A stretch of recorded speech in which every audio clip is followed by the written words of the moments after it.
Hello సహోదరులారా, బాగున్నారు కదా. ఇక్కడ కొన్ని విషయాలు నేను చెప్పాలనుకుంటాను. ప్రేమ గురించి బైబిల్లో చాలా చక్కగా చెప్పబడింది. అది ఏంటంటే, ప్రేమ కలిగి ఉండుట ధర్మశాస్త్రాన్ని నెరవేర్చినట్టు అంట. అంటే ప్రేమ ఒకరి మీద ఒకరు మనం ప్రేమ కలిగి దేవుణ్ణి మనం ప్రార్థించినప్పుడు ఈ ధర్మశాస్త్రం అంతను నెరవేర్చినట్టే. అంటే ధర్మశాస్త్రం అంటే బైబిల్. అంటే మనం ఎలాగ నడవాలి, ఎలాగ ఉండాలి, ఏ నిజాయితీగా నడిచి మన జీవితంలో నడుస్తామో అదే ధర్మశాస్త్రం.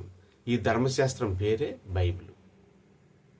అంటే మోసే ద్వారా ధర్మశాస్త్రం మనకు లభించింది, కృపా సంపూర్ణం యేసుక్రీస్తు ద్వారా మనకు వచ్చింది అని యాకోబు పత్రికలన్నింటిలో మనం చదువుతున్నాం. అంటే కృప అంటే ఒక మనిషిని ప్రేమించడం. యేసు ప్రభు కృప మన మీదకు ఉంది. ఇది కృపాకాలం అని కొన్ని దగ్గరలో ఉంది. ఈ కృప ఆయనది మన మీద ఉండబట్టే మన కోసం ఎక్కడో ఉన్న పరలోకంలో ఉన్న దేవుడు, దేవాది దేవుడు ఈ భూలోకానికి ప్రేమ చేత వచ్చి మనని రక్షించుకున్నాడు. నీ ప్రాణానికి ప్రాణం పెట్టినవాడు ఎవరు? స్నేహితుడు అంటారు. ఆ స్నేహితుడు ఎవరు? నేనే అంటాడు యేసుప్రభు. ఎందుకంటే మనం నరకంలోకి దేవుణ్ణి తెలియకొని పోవడానికి సిద్ధంగా ఉన్నాం. అలాంటి సందర్భం అప్పుడు ఇక్కడ ప్రవక్తలు పంపించారు. ఎంతోమంది వాళ్ళు చంపేశారు. మహమ్మద్ ప్రవక్త, అలాగే ముస్లిమ్స్లో దేవుడు యేసు ప్రభు, దీంట్లో ఎన్నో మోసే గారు చాలామంది ప్రవక్తలు అనేది ఉన్నారు.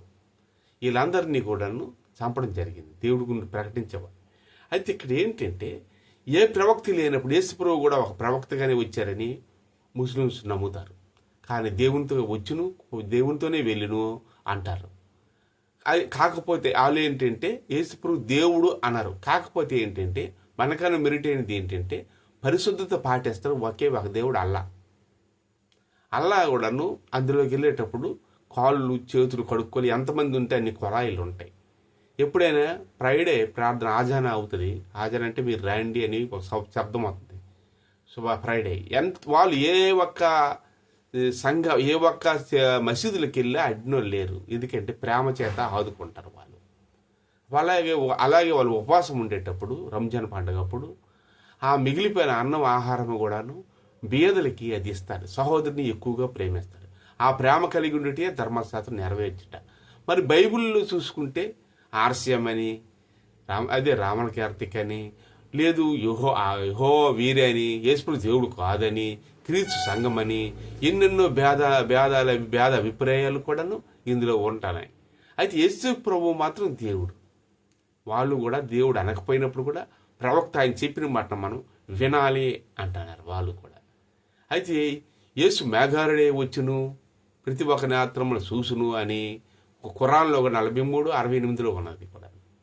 అయితే అక్కడ అందులో కూడాను ఖురాన్లో కొన్ని మన ఈ బైబిల్లోని పేర్లు వాళ్ళు నోహావు అంటే నూరు అని వాళ్ళు అంటారు. అబ్రహాం అని మనం అంటాం. వాళ్ళు ఇబ్రహీం అంటారు. ఒక అబ్రహం తనకు పిల్లలమే వాళ్ళు, మనము సారాయు, అలాగే సారా ఒక భార్య, హాగరు కూడా ఇంకో భార్య. హాగరు మొదటి భార్య, ఆమె పిల్లలు లేనందువల్ల చేస్తారు. వాళ్ళు యెహోవాని ఇవన్నీ కాదు కానీ అల్లాని పఠిస్తే ఒరిజినల్ దేవుడిని ప్రార్థించితే ఇంకో దారి వెళ్ళిపోయేవాళ్ళు. కానీ దేవుడు ఒకడే. యేసుప్రభు అందులో క్లియర్గా రాయబడింది. అందులోన కన్యమరీగుడు అన్ని వివరంగా ఉన్నది. కాకపోతే ప్రవక్త అంటారు అంతే ఒకటే. మరి యేసుప్రభు నామంలో ఎవరైతే రక్షింపబడ్డారో అందరూ క్రైస్తవులు అంటారు. అయితే ఇక్కడ ఏంటంటే క్రైస్తవ ప్రేమని చూపించాలి. ప్రేమ కలిగి ఉండేటే ధర్మశాస్త్రం నెరవేర్చిట. కొన్ని దగ్గరలో భార్యలారా భర్తలు ప్రేమించండి అని యాకోబు పత్రికలో, భర్తలలో అలాగే భార్యలు ప్రేమించండి అంటారు. అది భర్తలు భార్యలు ప్రేమించండి, భార్యలు భర్తలు ప్రేమించండి, ప్రేమతో జీవించండి అని బైబిల్ చెప్తుంది. ఈ ప్రభు కూడా ప్రేమ కోసమే మీ ప్రాణానికి ప్రాణం పెట్టినవాడు ఎవరు? స్నేహితుడు. మరి నీకు నేను ప్రాణం పెట్టడానికి వచ్చాను, నువ్వు స్నేహితుడి కన్నా అందరికన్నా గొప్పవాడు నేనే. అందుకే యేసు ప్రభు నామంలో ఎంతమంది రక్షింపడ్డారో తెలియదు. యేసే క్రీస్తు, యేసే దేవుడు. అపొస్తలుడైన పౌలు కూడాను యేసు ప్రభు గురించి ప్రేమతోనే ప్రకటించారు.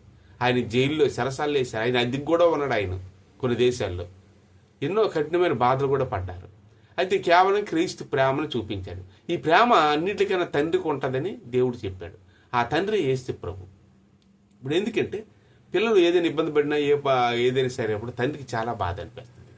పిల్లలకి ఏదైనా కొనాలని ఏదైనా, తల్లిదండ్రులకి బట్టలు కొంటారు, అవి కొంటారు, కొంతమంది కొనరు, ఏమి పట్టింపు చేసుకోరు. కానీ పిల్లలకి మాత్రము ఎన్నెన్ని బట్టలు కొని అవి కొన్ని పెళ్లి చేసి ఎంతో కష్టపడతారు. కానీ మా నాన్న ఎంతే సంపాదించారా అనే వ్యక్తులు చాలా మంది ఉన్నారు. అంటే అలా ఇంకా ప్రేమ కాదు కదా, ఏదో రకమైన ఇంకా నాకు తక్కువ వచ్చింది అని ఆలోచన చేసిన వాళ్ళు ఎక్కువ మంది అని మనం చూస్తాం.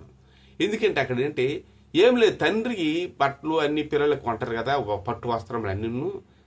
ఏ తండ్రికి అయినా ఏం లేదు, ఉద్యోగం వచ్చింది, జాబ్ వచ్చింది పాపకి, ఇదిగో నాన్న నీకు ఒక జత బట్టలు తీసుకోవడానికి ఆనందపడిపోతాడు. ఎక్కలేంటి ఆనందం, ఒక రుమాలు గుడ్డు కావాలి, ఎంత ఆనందం.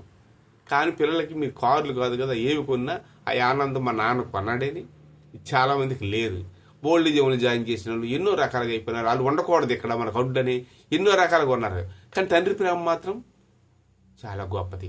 ఒక ఆమె ఇంటి నుంచి ప్రేమించి వెళ్ళిపోయింది హైదరాబాద్ వెళ్ళిపోయి ఆ పాప నడుస్తుంటుంది, ఆ కంపెనీకి వెళ్తుంటుంది. అది తండ్రికి తెలిసి కొద్ది భూమి మీద వెళ్ళేదని తమ్మేసి ఈయన బస్సులో వెళ్ళాడు కూతురుని చూద్దామని. పాపం కంపెనీలో నడిచి వెళ్తుందని బీదరాలని పిల్లలకి ఎవరి దగ్గరికి ఇచ్చాడు బ్రతకడం కోసం. అయితే ఈయన ఏం చేశాడంటే వెళ్ళి ఆమెకి దారిలో నడిచి వెళ్తుంది. ఈయన కూడా అక్కడ వెంటనే ఒక వెనకదలు నడుచుకుంటూ వెళ్ళాడు. ఏంటి నాన్న నెలకు వచ్చేస్తానంటే ఏం లేదమ్మా పదరికి వచ్చాను అనేసాడు. బస్సు దిగిపోయాడు. ఈయన కూడా ఆమెతో నడిచి వెళ్తున్నాడు, బస్సు ఆపండి అని. వెళ్తూ దారిలోన ఒక స్కూటీ బండి చూశాడు. ఇది వెంటనే కొనేసాడు. అమ్మ ఈ బండి మీద నువ్వు డ్యూటీకి వెళ్ళి వచ్చి పో అని. అంటే తండ్రి పిల్ల నడిస్తే తండ్రికి ఎంతో కష్టం. అదే తండ్రి నడిస్తే కష్టాల్లో నడుస్తున్న పిల్లలు మా తండ్రిలో నడుస్తున్న కష్టాల్లో ఉన్నాడు అంటారు తప్ప, అయ్యో ఆయనకి ఏది ఇద్దామని వాళ్ళు లోకంలో ఎవరు లేరు ఉంటే చెప్పండి. నిజంగా కష్టం వచ్చేది. అందుకని అన్నిటికన్నా తండ్రి ప్రేమ గొప్ప, ఎంతో గొప్ప ప్రేమ. కాబట్టి యేసు ప్రభు నేను తండ్రిను అంటున్నాడు. పరలోకం నుంచి దిగి వచ్చి మన కోసం ప్రాణం పెట్టి రక్తం చింది నేనే సత్యం, నేనే ధర్మం, నేనే సత్యం, మార్గం, జీవం అన్నాడు. దేవునికి స్తోత్రం. Thank you. గొప్ప ప్రేమ, ధర్మశాస్త్రం నెరవేర్చిన ప్రేమ. బైబిల్ ఏం చెప్పబడుతుందో అది ప్రేమను మనం నెరవేర్చాలి. అప్పుడు బైబిల్ అంతా మనం నెరవేర్చినట్లు. Thank you.